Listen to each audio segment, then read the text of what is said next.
Let's start with the story of the beginning. When our child was small, he used to come to our house and hang around us, telling us everything that happened at school today, Jack teased me, Madam loved us, as if we listened to everything he said, and smiled, that is, we accepted what he said, supported what he said, encouraged him.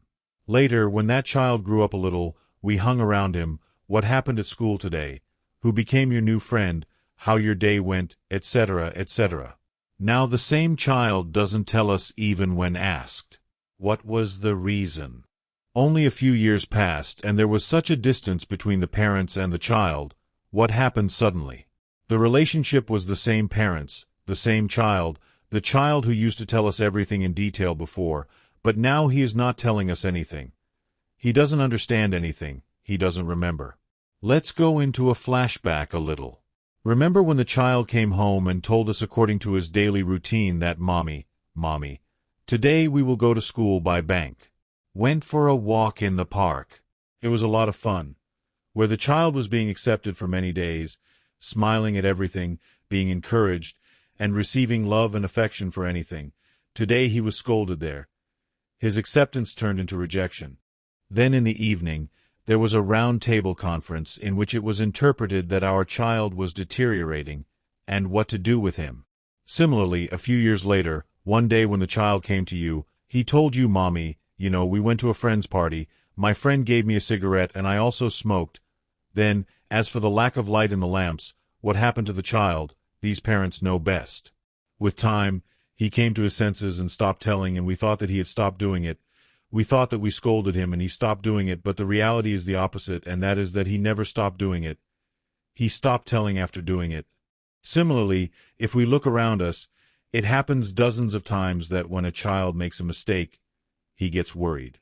That child could be the big boy of the neighbor's house in your neighborhood. He comes to you and in a state of worry, he tells his story saying, I made a big mistake. I shouldn't have done it like this. Uncle or auntie, tell me what to do now. And the last sentence, which is very dangerous and tragic, he says, please don't tell this to my parent.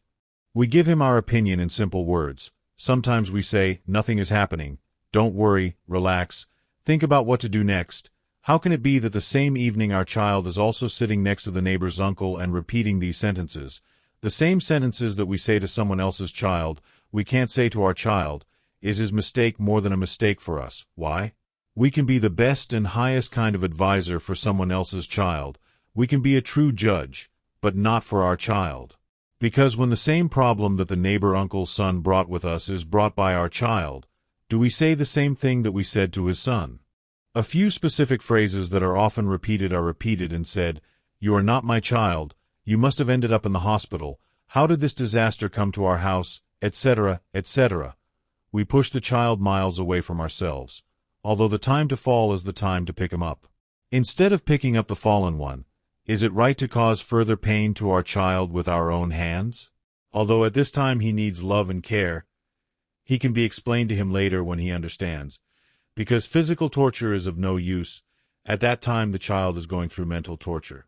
When at every stage we are rejecting our child but his friends accept him, sometimes it happens that he does not want to do something but does it because he does not want to lose the acceptance of his friends and parents. He has already lost it, so he does not stop doing something very wrong because we were not ready to listen to him. We were not ready to hear his truth. We forced him to lie.